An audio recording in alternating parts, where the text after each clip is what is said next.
आज हम समय में लगभग 2500 साल पीछे जा रहे हैं। प्राचीन भारत के उस दौर में जब हवा में जैसे बड़े बड़े सवाल तैर रहे थे।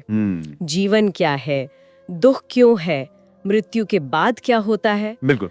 हमारे पास जो सामग्री है वो एनसीईआरटी कक्षा 6 अध्याय 6 पर आधारित कुछ नोट्स और ट्रांसक्रिप्ट्स हैं। ये हमें बुद्ध, महावीर और उपनिषदों के चिंतकों की सोच की दुनिया में ले चलते हैं। सही कहा। ये वो समय था जब लोग पारंपरिक यज्ञों और कर्मकांडों से थोड़ा हटकर व्यक्तिगत अनुभव और आंतरिक खोज पर ज्यादा ध्यान दे रहे थे। हाँ, मतलब जीवन के जो बुनियादी सवाल हैं उनके जवाब खोज रहे थे। बिल्कुल। तो आज हम इन्हीं विचारों को थोड़ा खंगालेंगे, देखेंगे कि उस दौर के मंथन ने भारतीय सोच को कैसे बदला और क्या आज भी वो विचार हमारे लिए कुछ मायने रखते हैं। चलिए, तो फिर शुरुआत सिद्धार्थ गौतम से करते हैं, जिन्हें दुनिया बुद्ध के नाम से जानती है। स्रोतों के अनुसार वो शाक्य गण के एक क्षत्रिय राजकुमार थे। जन्म लगभग 2500 साल पहले, मतलब करीब 563 ईसा पूर्व लुम्बिनी में हुआ। राजकुमार का जीवन, जाहिर है सुख सुविधाएं तो थी। हाँ, पर फिर कुछ ऐसा हुआ जिसने सब बदल दिया है ना। हाँ बिल्कुल। कहा जाता है कि उन्होंने जीवन की कुछ कठोर सच्चाइयों को देखा, एक बूढ़े व्यक्ति को, एक बीमार को, एक शव यात्रा और फिर एक शांत संतुष्ट सन्यासी को। अच्छा। और इन दृश्यों ने, कह सकते हैं, उन्हें अंदर तक झकझोर दिया। उन्हें लगा कि भाई जीवन में दुख तो है, ये अनिवार्य है। हाँ। और इसी सच्चाई की खोज में सिर्फ 29 साल की उम्र में उन्होंने अपना राजसी ठाट बाट, परिवार सब छोड़ दिया। सोचकर ही हैरानी होती है, इतनी कम उम्र में इतना बड़ा फैसला। उस जमाने के हिसाब से तो ये बहुत बहुत ही क्रांतिकारी कदम रहा होगा। बिल्कुल। और फिर ज्ञान की तलाश शुरू हुई, जो आसान बिल्कुल नहीं थी। हाँ, वो तो होगी ही। और वो जो मन की शांति थी या जो सवालों के जवाब थे, वो नहीं मिले। फिर आखिरकार उन्होंने ये अति वाला रास्ता छोड़ा, मध्यम मार्ग अपनाया और फिर बिहार के बोधगया में, हाँ, बोधगया, निरंजना नदी के किनारे एक पीपल के पेड़ के नीचे ध्यान करते हुए तब जाके 35 साल की उम्र में उन्हें ज्ञान प्राप्त हुआ, जिसे बोधि कहा गया। और तभी से वे बुद्ध कहलाए, मतलब ज्ञानी। जी। उनका पहला उपदेश सारनाथ में हुआ, जिसे धर्मचक्र प्रवर्तन कहते हैं ना। सही। और जीवन का अंत यानी महापरिनिर्वाण वो कुशीनगर में हुआ, करीब 483 ईसा पूर्व में। अच्छा, लेकिन उनकी शिक्षाओं का सार क्या था? मतलब जीवन दुखमय है ये तो उन्होंने देख लिया था, पर इसका कारण क्या बताया उन्होंने? उन्होंने दुख का जो मूल कारण बताया वो थी तृष्णा। तृष्णा मतलब इच्छाएं? हाँ, कभी न खत्म होने वाली इच्छाएं, लालसा, चाहे वो अच्छी चीजों की हों या शक्ति की या किसी भी चीज की। ये इच्छाएं ही हमें बांधती हैं और दुख देती हैं। उनका कहना था कि इस तृष्णा पर विजय पाना होगा, आत्मसंयम अपनाना होगा, तभी दुख से मुक्ति मिल सकती है। ये उस समय के हिसाब से देखें तो बहुत ही गहरा मनोवैज्ञानिक विश्लेषण था। और उन्होंने लोगों से दयालु होने को कहा, न सिर्फ इंसानों के प्रति बल्कि जानवरों के प्रति भी। हाँ, सभी जीवों के प्रति। और कर्म के सिद्धांत पर भी बहुत जोर दिया कि हमारे अच्छे या बुरे काम, उनका असर सिर्फ इसी जीवन पर नहीं बल्कि अगले जीवन पर भी पड़ता है। बिल्कुल। एक और बात जो मुझे बहुत दिलचस्प लगी, उनकी भाषा। उन्होंने संस्कृत छोड़कर प्राकृत में उपदेश दिए। हाँ, और ये बहुत महत्वपूर्ण बात है। उस समय ज्यादातर धार्मिक ज्ञान और चर्चाएं संस्कृत में होती थी, जो आमतौर पर पढ़े लिखे वर्ग, खासकर ब्राह्मणों तक ही सीमित थी। प्राकृत आम लोगों की भाषा थी, तो प्राकृत का इस्तेमाल करके उन्होंने ज्ञान को ज्यादा लोगों तक पहुंचाया, एक तरह से ज्ञान का लोकतंत्रीकरण किया। और उन्होंने ये भी कहा कि मेरी बात सिर्फ इसलिए मत मानो कि मैं कह रहा हूँ, खुद सोचो, परखो। हाँ, ये सोच तो आज भी कितनी आधुनिक और प्रासंगिक लगती है ना? अपनी बुद्धि का इस्तेमाल करो। बिल्कुल। तो बुद्ध जब ये नए विचार रख रहे थे, उसी दौर में या शायद थोड़ा पहले कुछ और लोग भी थे जो इसी तरह के गहरे सवालों में उलझे हुए थे। उपनिषदों का जिक्र आता है। बिल्कुल सही। उपनिषद, जिसका शाब्दिक अर्थ ही है गुरु के पास निष्ठा पूर्वक बैठना, ये उत्तर वैदिक काल के ग्रंथ हैं। अच्छा। इनमें यज्ञों की बाहरी क्रियाओं से ध्यान हटाकर अंदर के दार्शनिक सवालों पर ज्यादा जोर दिया गया, जैसे मृत्यु के बाद क्या होता है, क्या कुछ ऐसा है जो स्थायी है, जो कभी नष्ट नहीं होता। और इन सवालों का जवाब क्या मिला उन्हें? आत्मा का विचार यहीं से मजबूत हुआ। हाँ, काफी हद तक। इन चिंतकों का मानना था कि हर व्यक्ति के भीतर एक आत्मा है, मतलब इंडिविजुअल सोल, और इस पूरे ब्रह्मांड की भी एक परम सत्ता है, जिसे उन्होंने ब्रह्म कहा, यूनिवर्सल सोल। आत्मा और ब्रह्म। और उनका सबसे गहरा निष्कर्ष या कह सकते हैं सबसे बड़ी अंतर्दृष्टि ये थी कि अंततः ये आत्मा और ब्रह्म एक ही हैं। अहम ब्रह्मास्मि, मैं ही ब्रह्म हूं, या तत्वमसि, वो तुम हो। ये तो बहुत बड़ा विचार है। हाँ, क्रांतिकारी विचार था ये, क्योंकि इसने मोक्ष के लिए व्यक्ति को बाहरी कर्मकांडों पर निर्भर होने के बजाय अपने भीतर झांकने को प्रेरित किया। ये बाहरी दुनिया से एक तरह से आंतरिक जगत की तरफ एक बड़ा मोड़ था। लेकिन क्या इन गंभीर दार्शनिक चर्चाओं में समाज के सभी वर्गों के लोग शामिल हो पाते थे? स्रोत तो बताते हैं कि ज्यादातर ब्राह्मण और राजा ही होते थे। हाँ, आमतौर पर तो यही होता था। ये चर्चाएं अक्सर पुरुषों और उनमें भी खासकर ब्राह्मणों और राजाओं के बीच ही होती थी। लेकिन स्रोत कुछ दिलचस्प अपवाद भी बताते हैं। जैसे गार्गी एक बहुत ही विद्वान स्त्री थी जो राज दरबारों में होने वाले बड़े बड़े दार्शनिक वाद विवादों में बेझिझक हिस्सा लेती थी और अपने ज्ञान से अच्छों को चुप करा देती थी। वाह, ये दिखाता है कि ज्ञान की कद्र तो थी, भले ही महिलाओं के लिए मौके शायद कम थे। हाँ, मौके कम थे, पर गार्गी जैसे उदाहरण बताते हैं कि ऐसा नहीं था कि स्त्रियां पूरी तरह बाहर थीं। एक और नाम सत्यकाम जबाल का आता है। उनकी कहानी भी बड़ी प्रेरणादायक सी लगती है। हाँ, सत्यकाम जबाल। उनकी माँ एक दासी थी, सामाजिक रूप से बहुत निचला दर्जा था, लेकिन उनमें सत्य जानने की इतनी तीव्र इच्छा थी कि गौतम नाम के एक ब्राह्मण गुरु ने उनकी पृष्ठभूमि को नजरअंदाज करके उन्हें अपना शिष्य बनाया। अच्छा। और बाद में सत्यकाम खुद एक महान विचारक बने। तो ये उदाहरण दिखाते हैं कि ज्ञान की जो प्यास है वो कभी-कभी सामाजिक बाधाओं को भी तोड़ सकती थी। हालांकि मानना पड़ेगा कि ऐसे मौके विरले ही थे, आसान नहीं था। और उपनिषदों के इन्हीं गहरे विचारों को बाद में आदि शंकराचार्य जैसे महान दार्शनिकों ने और ज्यादा व्यवस्थित किया और विकसित किया। तो जहाँ एक तरफ बुद्ध मध्यम मार्ग की बात कर रहे थे और उपनिषद आत्मज्ञान की, वहीं एक और धारा भी थी जो शायद तप और अहिंसा पर और भी कड़ाई से जोर दे रही थी।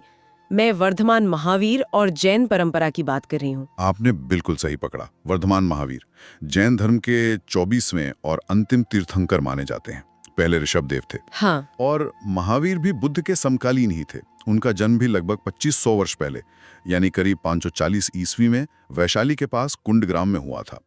वो भी वज्जी संघ के लिच्छवी कुल के एक क्षत्रिय राजकुमार थे। तो उन्होंने भी बुद्ध की तरह घर छोड़ा था? हाँ, पर थोड़ी ज्यादा उम्र में।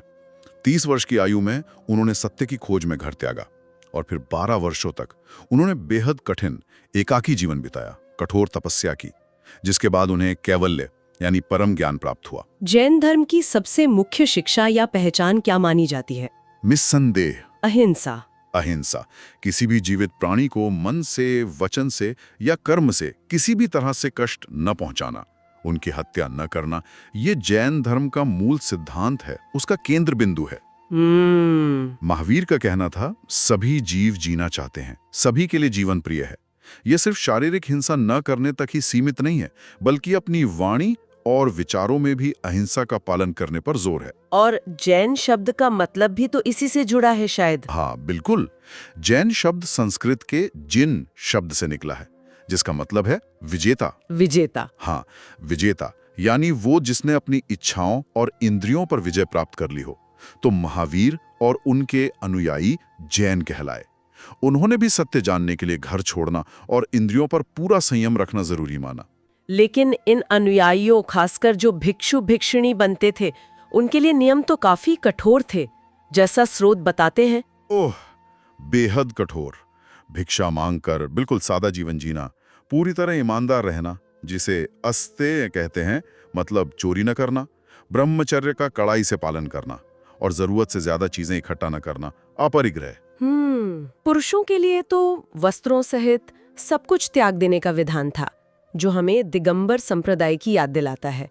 श्वेतांबर संप्रदाय में अवश्य श्वेत वस्त्र पहनने की अनुमति थी। इतने कठोर नियम, खासकर वो अहिंसा वाला नियम, क्या ये आम लोगों के लिए, जैसे किसानों के लिए व्यावहारिक था?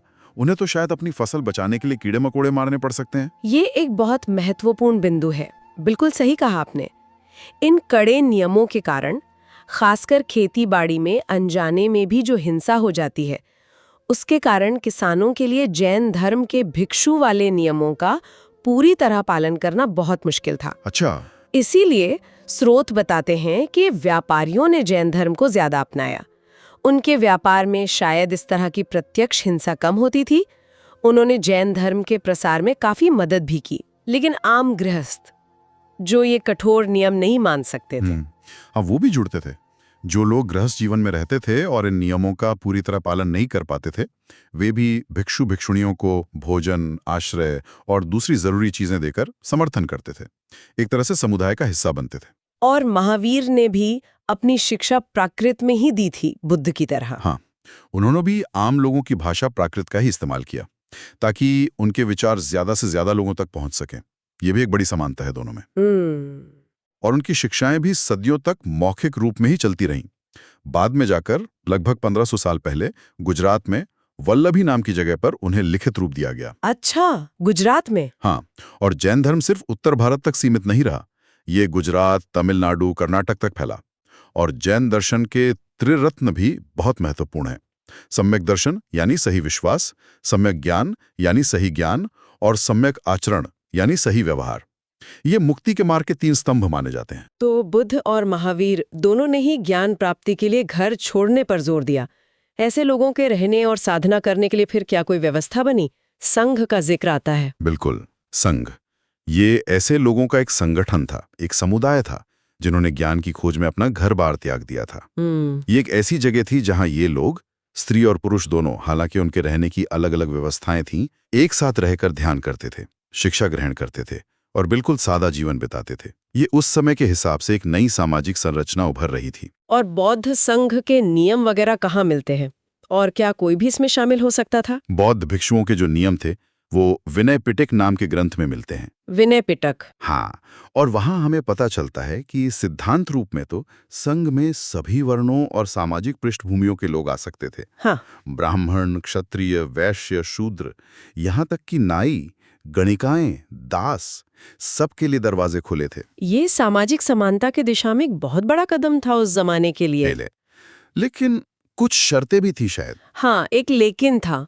प्रवेश लेने से पहले अनुमति लेनी पड़ती थी, जैसे बच्चों को अपने माता पिता से, दासों को अपने स्वामी से, जो राजा के यहाँ काम करते थे उन्हें राजा से, अगर किसी पर कर्ज है तो उसे अपने देनदार से, और विवाहित स्त्री को अपने पति से। अच्छा, तो ये दिखाता है कि संघ के भीतर भले ही समानता का आदर्श था, लेकिन समाज के जो मौजूदा बंधन थे उनका दबाव पूरी तरह खत्म नहीं हुआ था। उनकी अनुमति जरूरी थी। और ये भिक्षु भिक्षुणी अपना जीवन कैसे जीते थे? मतलब दिनचर्या कैसी होती थी? वे बहुत ही सादा जीवन जीते थे। ज्यादातर समय ध्यान और अध्ययन में लगाते थे और दिन में एक बार पास के शहरों या गांव में जाकर भिक्षा मांगकर भोजन प्राप्त करते थे। इसीलिए उन्हें भिक्षु या भिक्षुणी कहा गया। वे सिर्फ लेते ही नहीं थे, बल्कि आम लोगों को धर्म की शिक्षा भी देते थे। तो उनका जीवन आम लोगों से मिलने वाले दान पर ही निर्भर था। संघ के अलावा एक और शब्द सुनने को मिलता है, विहार। ये क्या थे? विहार? हाँ, विहार एक तरह से स्थायी आश्रय स्थल थे, या कह सकते हैं मठ थे। मठ? हाँ, देखिए, भिक्षु भिक्षुणी तो साल भर घूमते फिरते उपदेश देते थे, लेकिन वर्षा ऋतु में जब यात्रा करना बहुत मुश्किल हो जाता था, हाँ, बारिश में तो दिक्कत होती होगी। बिल्कुल, तब वे इन विहारों में रुकते थे। तो ये उनके लिए एक तरह का स्थायी ठिकाना बन गए, खासकर वर्षावास के लिए। ये विहार कैसे बनते थे? मतलब लकड़ी के या? शुरुआत में शायद लकड़ी के ही रहे होंगे, लेकिन धीरे धीरे ईंटों और पत्थरों का भी इस्तेमाल होने लगा। पश्चिमी भारत में तो कमाल ही हो गया। वहां पहाड़ियों को काटकर भव्य विहार बनाए गए हैं। हाँ, अजंता एलोरा की गुफाएं। बिल्कुल वहीं। और अक्सर ये विहार किसी धनी व्यापारी या राजा या जमींदार ने जो जमीन दान में दी होती थी उस पर बनाए जाती थे। अच्छा, दान में मिली जमीन पर? हाँ, और फिर स्थानीय लोग इन भिक्षुओं के लिए भोजन, कपड़े, दवाइयां वगैरह लाते थे और बदले में भिक्षु उन्हें शिक्षा और मार्गदर्शन देते थे। तो ये एक तरह का आपसी सहयोग का रिश्ता बन गया था समाज और संघ के बीच। तो एक तरफ ये जैन और बौद्ध धर्म लोकप्रिय हो रहे थे, लोग घर छोड़कर संघों में जा रहे थे। उसी समय ब्राह्मण चिंतकों की क्या प्रतिक्रिया थी? क्या उन्होंने भी कोई नई व्यवस्था बनाने की सोची? हाँ, बिल्कुल। उसी दौर के आसपास ब्राह्मणों ने आश्रम व्यवस्था का विकास किया। अब यहाँ आश्रम का मतलब रहने की कोई जगह या मठ नहीं है। अच्छा, तो फिर क्या है? यहाँ आश्रम का मतलब है जीवन के चरण, स्टेजेस ऑफ लाइफ। हाँ, ये एक तरह से जीवन को व्यवस्थित ढंग से जीने का एक खाका तैयार किया गया। जीवन के चरण ये थी। कौन कौन से थे? हाँ, ये व्यवस्था मुख्य रूप से ब्राह्मण, क्षत्रिय और वैश्य वर्ण के पुरुषों के लिए निर्धारित की गई थी। 4 चरण बताए गए। 4 चरण? कौन से? पहला ब्रह्मचर्य, ये छात्र जीवन था, गुरु के पास रहकर सादगी से वेदों का अध्ययन करना। ठीक है। दूसरा गृहस्थ, विवाह करके परिवार बसाकर अपनी पारिवारिक और सामाजिक जिम्मेदारियां निभाना। तीसरा वानप्रस्थ, जब बच्चे बड़े हो जाएं तो धीरे धीरे घर की जिम्मेदारियों से मुक्त होकर जंगल में जाकर साधना करना, चिंतन मनन करना। अच्छा। और चौथा और अंतिम संन्यास, सब कुछ त्याग कर पूरी तरह से विरक्त होकर परम सत्य की खोज में लग जाना, सन्यासी बन जाना। तो ये एक आदर्श जीवन क्रम माना गया। इस व्यवस्था में स्त्रियों की क्या भूमिका थी? क्या वे भी वेद पढ़ सकती थीं या इन आश्रमों का पालन करती थीं अपने तरीके से? स्रोत जो बताते हैं उसके अनुसार प्रायः स्त्रियों को वेद पढ़ने की अनुमति नहीं थी और उनसे उम्मीद की जाती थी कि वे अपने पतियों द्वारा पालन किए जा रहे आश्रम के नियमों का ही अनुसरण करें। मतलब अगर पति गृहस्थ है तो पत्नी भी गृहस्थ धर्म निभाए, पति वानप्रस्थ में गया तो शायद वो भी साथ जाएं या घर पर रहे। तो ये व्यवस्था मुख्य रूप से पुरुषों के जीवन को केंद्र में रखकर बनाई गई थी। तो ये एक तरह का सामाजिक आदर्श था पुरुषों के लिए। हाँ, कह सकते हैं। इस पूरे दौर में जब इतने दार्शनिक और सामाजिक विचार उभर रहे थे, एक और क्षेत्र का जिक्र हुआ था, भाषा। पाणिनि का नाम आता है। उस समय भाषा के क्षेत्र में भी कुछ महत्वपूर्ण हो रहा था। हाँ, बिल्कुल। ये दौर सिर्फ दर्शन और धर्म का ही नहीं था, बल्कि ज्ञान के दूसरे क्षेत्रों में भी बहुत गहरा काम हो रहा था। और इसी समय पाणिनि नाम के एक महान विद्वान हुए। पाणिनि? हाँ, जिन्होंने संस्कृत भाषा के व्याकरण को एक व्यवस्थित रूप दिया। ये भाषा विज्ञान के क्षेत्र में एक मील का पत्थर माना जाता है। उन्होंने ऐसा क्या खास किया था? मतलब व्याकरण तो पहले भी रहा होगा। हाँ, पर उन्होंने उसे एक अद्भुत वैज्ञानिक तरीके से व्यवस्थित किया। उन्होंने संस्कृत के जो स्वर, वावल्स और व्यंजन, कॉन्सोनेंट्स हैं, उन्हें एक खास क्रम में रखा और फिर उनके आधार पर नियम बनाए, जिन्हें सूत्र कहा गया। सूत्र जैसे गणित में होते हैं? हाँ, कुछ वैसे ही। ये करीब 3000 छोटे, बहुत ही संक्षिप्त नियम थे, बिल्कुल बीजगणित के सूत्रों जैसे सटीक।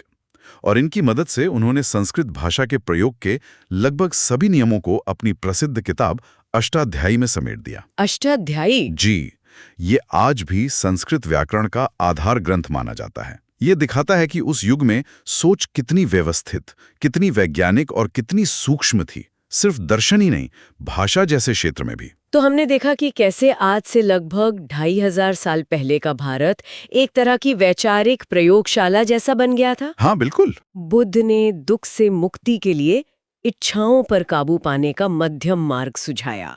उपनिषदों के ऋषियों ने आत्मा ही ब्रह्म है जैसा गहरा सत्य खोजा और महावीर ने अहिंसा को परम धर्म बताया। और साथ ही हमने ये भी देखा कि कैसे इन विचारों के साथ साथ नई सामाजिक संरचनाएं भी बन रही थी।